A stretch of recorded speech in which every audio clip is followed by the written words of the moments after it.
No voy a kaya kue hingi gabo que va por lo mismo. Un gato, un vecino que diga al lado va, ecua hingi nabo que va por no forma, no así como diño de que y no dije que ya vi tu y por eso ya di mon que ya da, que ya da parte que vi tu nashti.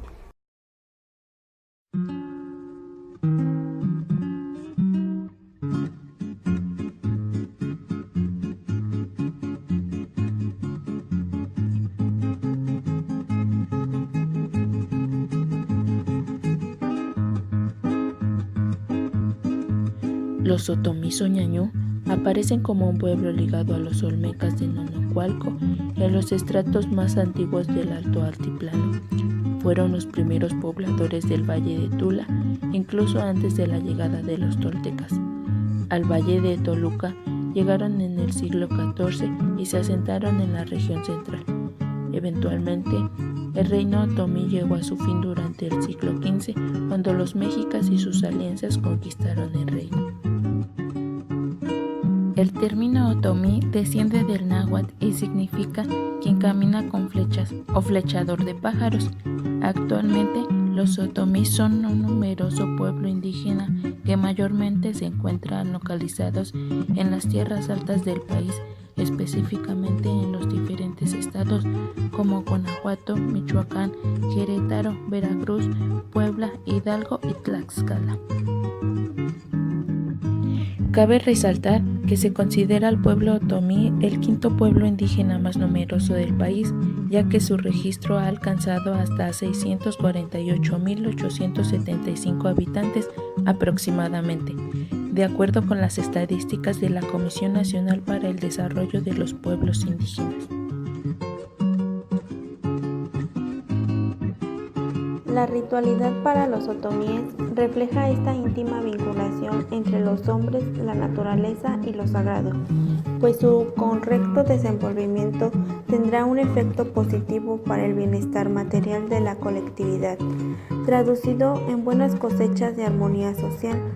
Encontramos en los otomíes dos dimensiones de la religión, una ligada al catolicismo, que es popular y festiva, y otra que pertenece más al campo de lo privado y se relaciona con los elementos de la naturaleza.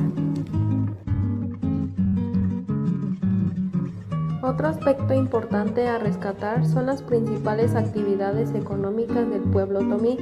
La primera y más importante se basa en el cultivo del maíz, frijol, haba, trigo y avena. La economía familiar se completa con la elaboración de artesanías, la cual ha sido una práctica ancestral entre los otomíes. Entre los artículos artesanales más importantes que se elaboran para la venta se encuentran las muñecas Marías. Actualmente las muñecas Marías son una representación artesanal de la mexicanidad, por lo que se fomenta su creación sin necesidad de máquinas ni pegamento. Eventualmente, la muñeca se perfeccionó a lo largo del siglo XIX y el siglo XX. La muñeca original se hace de popelina, borra, hilos, listones, estambre y pintura. De igual manera, la elaboración de tenangos. El tenango es cada una de las figuras que se estampan en los lienzos de manta. Estos diseños se caracterizan con motivos florales, otros con la fauna o figuras geométricas.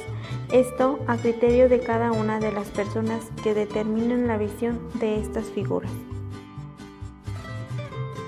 En relación con las tradiciones que caracterizan al pueblo otomí, resulta oportuno hacer mención de las que se encuentran arraigadas en cada uno de ellos, partiendo desde sus ancestros y de los que hoy en día continúan firmemente en virtud de manifestar.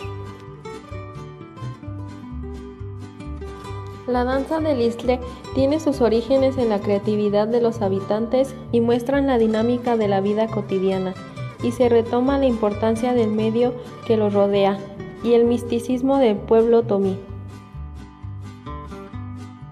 El carnaval otomí se trata de una festividad en donde se recrean episodios míticos de creación. Las deidades se quedan en el ámbito silvestre, mientras los humanos se quedan con la milpa.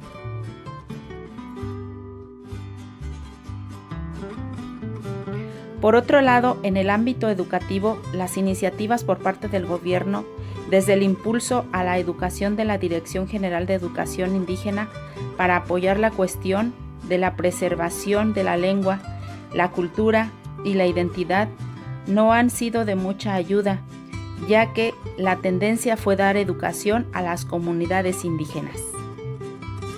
Pero se establece que para primero y segundo grado, el 60% de sus clases, el maestro deberá impartirlas en su lengua materna. Para tercero y cuarto se maneja que sean un 30% y para quinto y sexto se establece que las clases ya tienen que ser en español, con la justificación de que ya no hay escuelas a nivel secundaria que atiendan a comunidades indígenas con la cuestión de la lengua. Así pues, el uso de la lengua constituye uno de los principales referentes de identidad, tanto al interior como al exterior del grupo. Esa es una de las principales razones por la que el pueblo otomí está sumamente comprometido con el fortalecimiento de la preservación de la lengua para las futuras generaciones. Aunado a esto, la lengua también es utilizada como un símbolo de resistencia, es la manera en que marcan la diferencia entre ellos y los otros. Desafortunadamente, la lengua se encuentra en una situación de marginalidad, sobre todo en las generaciones jóvenes, quienes no quieren o no saben hablarla.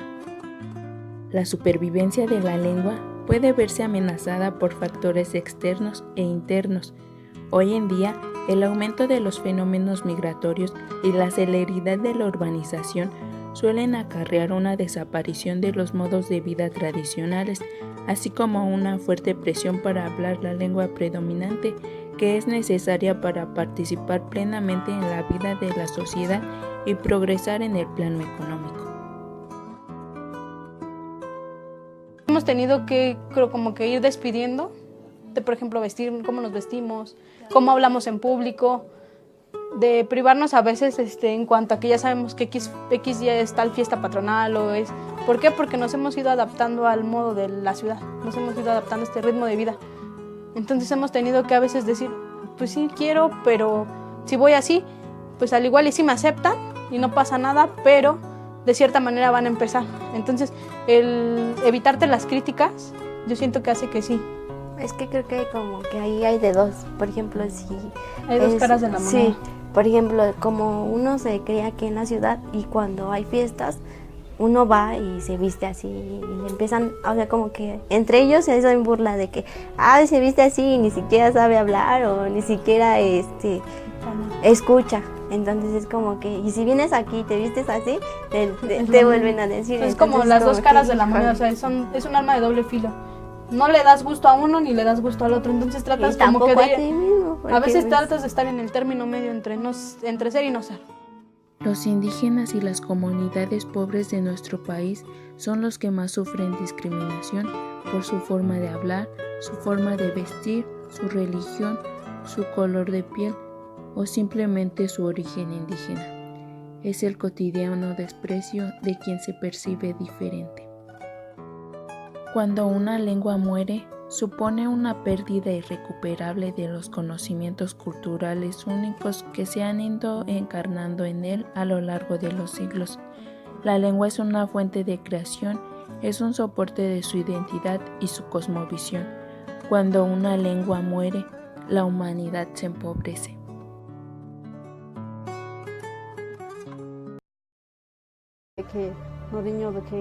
Yari poki hodi amengo ke hodi eke ing bosi ke genyo de shike ke ne kin epune no ya tada ya abuelo o no más ya chimboshita ya pudi que ya amengo digeño. Yo sé de dónde es mi origen, sé de dónde vengo y sé, como dice por ahí, si me muero, me entierran allá, aquí no, porque vengo de allá, no estoy de aquí. Para ellos es muy importante seguir pensando de dónde vienen, que no tenga incidencia al dónde están, el de dónde vienen, y que sus niños sigan sabiendo que hay historia detrás de ellos, que tienen una cultura muy importante, que tienen raíces muy fuertes y seguirse identificando como personas indígenas en la Ciudad de México. Yo no soy víctima, yo no vengo a contar una triste historia, no te vengo a decir, ven y dame dinero para que... O sea, no, ¿por qué? Porque trabajo. ¿Por qué? Porque me sé ganar las cosas, porque sé que los demás pueden.